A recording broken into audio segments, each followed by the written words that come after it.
Hi friends, நான் உங்கள் ஹேமா. எல்லோரும் எப்படி இருக்கீங்க? எல்லோரும் நல்லா இருக்கீங்களா? இது வெனஸ்டே எடுத்த விலாக் தாங்க.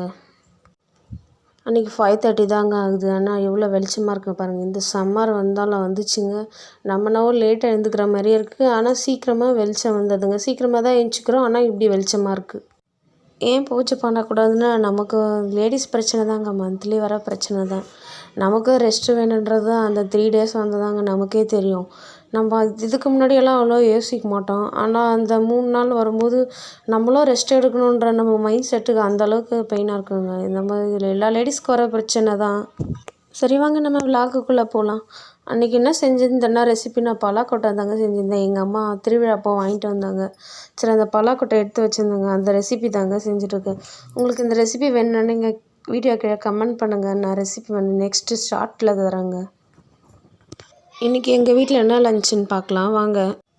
காலையில் சாதம் வடித்தாச்சுங்க, கீரை கடைஞ்சியாச்சு. அதுக்கப்புறம் பலாக்கொட்டை தாங்க நான் செஞ்சுருந்தேன் பொரியல். அதுக்கப்புறம் குடமிளகா முட்டை போட்டு பொரியல் பண்ணியிருந்தேங்க. அன்றைக்கி கொஞ்சம் தான் இருந்தது பலாக்கொட்டை, அதனால் 2 ரெசிபியாக செஞ்சுருந்தாங்க. மதியம் லஞ்செல்லாம் சாப்பிட்டு முடிச்சாச்சுங்க. இந்த துணி வர சோஃபாவில் அப்படியே இருந்ததுங்க. சரி அதை மடிக்கலான்னு சொல்லிட்டு அதாங்க மடிச்சிருந்தேன். இன்னும் கொஞ்சம் நிறைய வேலை இருக்குது, அதெல்லாம் முடிச்சுட்டு சந்தைக்கு போகலான்னு இருக்கிறேங்க. சின்னதாக ஒரு இன்ஃபர்மேஷனுங்க. சில நேரம் நம்ம வாழ்க்கையை அதிகமாக சோதிக்குங்க. நம்ம யாருக்கிட்ட சொல்ல முடியாத அளவுக்கு உள்ளுக்குள்ளே அழுவோம். எல்லாரும் நம்மளை சுற்றி இருந்தாலும் நம்ம மட்டும் தனியாக இருக்கிற மாதிரி ஒரு ஃபீல் வருங்க. ஆனால் நினச்சிக்கோங்க, இந்த கஷ்டம் எல்லாம் நம்ம உடைக்க வரல இல்லைங்க, நம்ம இன்னும் வலிமையாக மாறுறது தாங்க. அந்த இன்றைக்கி கண்ணீரே வந்தாலும் பரவாயில்லைங்க. ஆனால் நம்பிக்கை மட்டும் விட்டுடாதீங்க. ஏன்னா ஒரு நாள் இந்த கண்ணீர் உங்கள் வெற்றியாக கூட மாறலாங்க. நீங்கள் எப்போவும் நம்பிக்கையாக இருங்க. நான் ஏன் இது சொல்கிறேன்னா, நம்ம லைஃப்பில் எல்லாருக்குமே கஷ்டம் வந்திருக்குங்க. அதை நம்ம நினச்சி பார்த்துருப்போம். நம்ம அதையே நினச்சிக்கிட்டே இருந்தோன்னா ஏதாச்சும் வரப்போதா? வராதுங்க. அதனால் நமக்கு என்ன லைஃப் பாசிட்டிவ்லாம் மாற்றிக்கிட்டு போயிட்டே இருக்கணும்.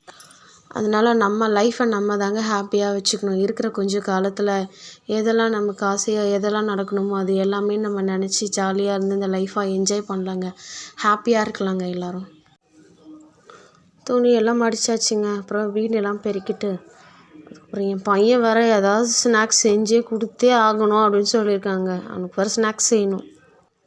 இந்த ட்ராயிங் எங்கள் பொண்ணு தாங்க வரைஞ்சாங்க. இந்த ட்ராயிங் நல்லா இருந்தால் கமெண்ட்டில் சொல்லுங்கள். சரி வாங்க, இந்த சாமான்லாம் இப்படியே இருக்குதுங்க. திருவிழாவுக்கு எடுத்து சமையல் பண்ணது இதெல்லாம் எடுத்து மேலே மச்சியில் வைக்கணுங்க. இது அப்படியே 2-3 நாளாக இருக்குது. அந்த பெயின்லேயே எடுத்து வைக்கலைங்க. சரி ஸ்நாக்ஸ் செய்யலான்னு சரி கொழுக்கட்டை தாங்க செய்ய போகிறேன். திருவிழாவுக்கு செஞ்சு வச்ச அந்த பூர்ணை நிறைய செஞ்சுட்டு இருந்தேன். அது கொஞ்சம் ஃப்ரிட்ஜில் இருந்தது. சரி அதுவே வச்சு கொழுக்கட்டை செஞ்சு கொடுத்துலான்னு அன்றைக்கி நான் கொழுக்கட்டை தாங்க செஞ்சுருந்தேன். இது செஞ்சுட்டு நான் அதுக்கப்புறம் தாங்க சந்தைக்கு போகலான்னு இருக்கிறேன். ஒரு வழியாக கொழுக்கட்டை செஞ்சு கொடுத்தாச்சுங்க. இது செஞ்சு கொடுத்தா தான் நீ சந்தைக்கே போனான்னு சொன்னாங்க. வர அவன் அட்டகாசம் தாங்கலைங்க. கொழுக்கட்டைலாம் சாப்பிட்டு டைம் ஆயிடுச்சுங்க. சந்தைக்கு நானும் கிளம்பிட்டேன். எங்களுக்கு 2 இடத்துல சந்தை போடுவாங்க. ஒன்று மோசூருங்க, இன்னொன்று தக்கோலம். நான் ஏன் தான் இந்த சந்தைக்கு வந்தேன்னு அன்றைக்கி ஃபீல் பண்ணேங்க. செவ்வாய்க்கிழமை போக முடியலன்னு நான் இங்கே வந்தேங்க. ஆனால் இந்த சந்தைக்கு வந்தால் இங்கே காய் அவ்வளோ கிடைக்கலங்க. எனக்கு செவ்வாய்க்கிழமை அங்கே போனால் நான் எதை வாங்குறதுனே தெரியாது, அந்தளவுக்கு அங்கே காய் இருக்குங்க. இதுக்கப்புறம் இந்த காயெல்லாம் எடுத்து வச்சு நைட்டு டின்னர் செய்யணுங்க. இதோட இந்த வீடியோ முடியுதுங்க. இந்த வீடியோ உங்களுக்கு பிடிச்சிருந்தால் மறக்காமல் லைக் பண்ணுங்கள், சேனலை சப்ஸ்கிரைப் பண்ணுங்கள்.